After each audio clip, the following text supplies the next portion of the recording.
ایک بات بتاتا ہوں، اس میں بڑی خطورت ہے. وہ یہ ہے کہ اللہ سبحانہ و تعالیٰ کے جو احکام و فرامین ہیں، جو نواہی کا جو حصہ ہے شریعت میں، اگر مان لیجیے کہ ہم اللہ کی بات کو نہیں مان رہے، بلکہ پڑھ ہی نہیں رہے ہیں شریعت کو، شریعت پڑھ کر کے سنانے والے سے سن ہی نہیں رہے ہیں، جانتے ہیں یہ بہت بڑی آفت ہے، یہ بہت بڑی مصیبت ہے، بہت بڑی محرومی ہے.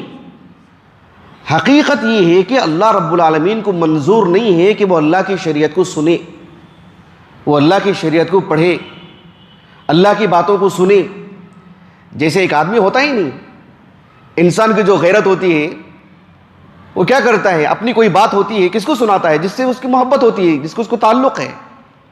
جسے وہ پسند نہیں کرتا ہے کیا کرتا ہے؟ علیحدہ ہو جاتا ہے اور کہیں جا کر کے اور بتاتا ہے. انسان کی فطرت ہے، یہ اللہ کی غیرت ہے کہ اللہ جس کو پسند نہیں کرتی ہے اپنی بات سناتے ہی نہیں اس کو. اللہ تعالیٰ نے سورۃ الانفال میں فرمایا وَلَوْ عَلِمَ اللَّهُ فِيهِمْ خَيْرًا لَأَسْمَعَهُمْ، وَلَوْ عَلِمَ اللَّهُ فِيهِمْ خَيْرًا لَأَسْمَعَهُمْ. یہ جو علم البلاغہ کا جو ایک حصہ ہے علم البیان، جس میں اسلوب پر گفتگو ہوتی ہے، ایک ہے جسے کہتے ہیں علم الکنایہ. اہل علم کہتے ہیں کہ بہت ہی لطیف پیرائے میں یہ بات بتا دی گئی ہے کہ وَلَوْ عَلِمَ اللَّهُ فِيهِمْ خَيْرًا لَأَسْمَعَهُمْ. اللہ رب العالمین اگر ان میں کوئی خیر دیکھتے تو اللہ تعالیٰ انہیں ضرور اپنی شریعت سناتے، اپنا کلام سناتے. مطلب کیا ہے؟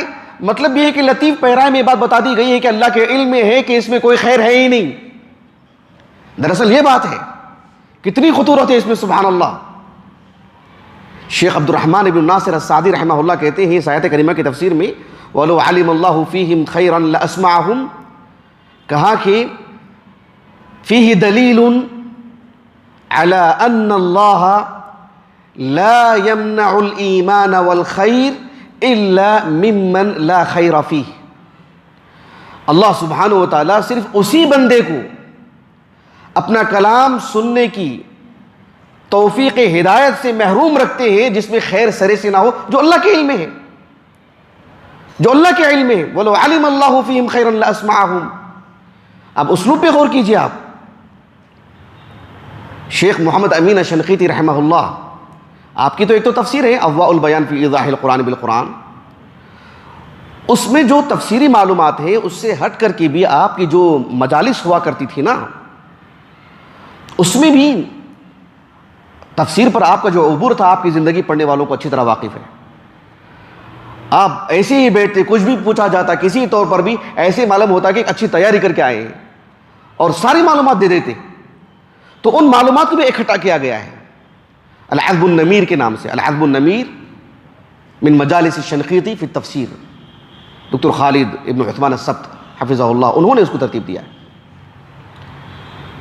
اس میں اس آیت کریمہ کی تفسیر میں شیخ شنقیطی رحمہ اللہ نے کہا کہ اللہ تعالیٰ نے فرمایا وَلَوْ عَلِمَ اللَّهُ فِيهِمْ خَيْرًا لَأَسْمَعَهُمْ. کہا کہ اس آیت کریمہ میں کہا کہ النَّكِرَةُ فِي سِيَاقِ الشَّرْطِ، یہاں پر جو نکرہ ہے خیراً شرط کی سیاق میں آیا ہے. وَلَوْ عَلِمَ اللَّهُ فِيهِمْ خَيْرًا لَأَسْمَعَهُمْ. اس کا معنی کیا ہوا؟ شیخ شنقیطی رحمہ اللہ نے کہا کہ اس کا معنی یہ ہے کہ ان اللہ لا يعلم فی قلوبہم خیرا ابدا فی وقت من الاوقات کائنا ما کان ولا زمن من الازمان. اللہ سبحانہ و تعالیٰ نے اس بندے سے متعلق ہر پہلو، ہر لمحہ تا وفات اللہ تعالیٰ نے گویا کہ نفی کر دی کہ اس کے دل میں تو خیر ہے ہی نہیں. اب ہم اسے کوئی ایسا موقع، کوئی گنجائش نہیں نکالیں گے جس سے وہ اللہ کا کلام سن پائے. کتنی بڑی محرومی، اللہ اکبر، کتنی بڑی محرومی، سبحان اللہ. یہ کوئی چھوٹی موٹی آفت نہیں، یہ بالکل ویسی ہی بات ہے جسے اللہ رب العالمین نے سورۃ الانفال میں بدر کے جو قیدی تھے ان کے تعلق سے کہا یا ایھا النبی قل لمن فی ایدیکم من الاسری ان یعلم اللہ فی قلوبکم خیرا یؤتکم خیرا مما اخذ منکم ویغفر لکم. کہ جو بدر میں جو قیدی لائے گئے تھے، اللہ تعالیٰ نے کہا کہ اے اللہ کے رسول آپ ان کو بتا دیجئے کہ جتنا مال ان سے لیا جا رہا ہے ان کو بطور فدیہ چھٹکارے کے لیے، اسلام قبول کر لیں گے تو اللہ تعالیٰ ان کو بہت کچھ دینے والے ہیں، اگر ان کے دل میں خیر ہو، اسلام لانے کی کوئی گنجائش ہو۔ اگر اسلام لا لیتے ہیں پھر دیکھو اللہ ان کو کیا کیا دینے والے ہیں۔ یعلم اللہ فی قلوبکم خیرا، اللہ سبحانہ و تعالیٰ اگر تمہارے دلوں میں کیا کچھ خیر ہے، اسلام کون لائے گا کون نہیں لائے گا، اللہ کے علم میں تو ہے۔ تو اللہ سبحانہ و تعالیٰ جب کسی کو محروم کرتے ہیں تو اللہ کے علم میں ہے کون محروم ہونے والا ہے۔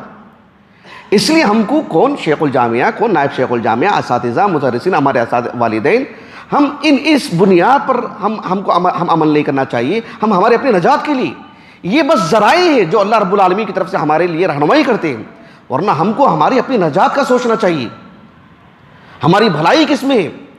اگر ہم دور ہو جا رہے ہیں اس کا مطلب یہ نہیں ہے کہ جو ہے مطلب کوئی دیکھ نہیں رہا ہے، مطلب یہ ہے کہ ہم کہیں نہ کہیں محروم ہو رہے ہیں۔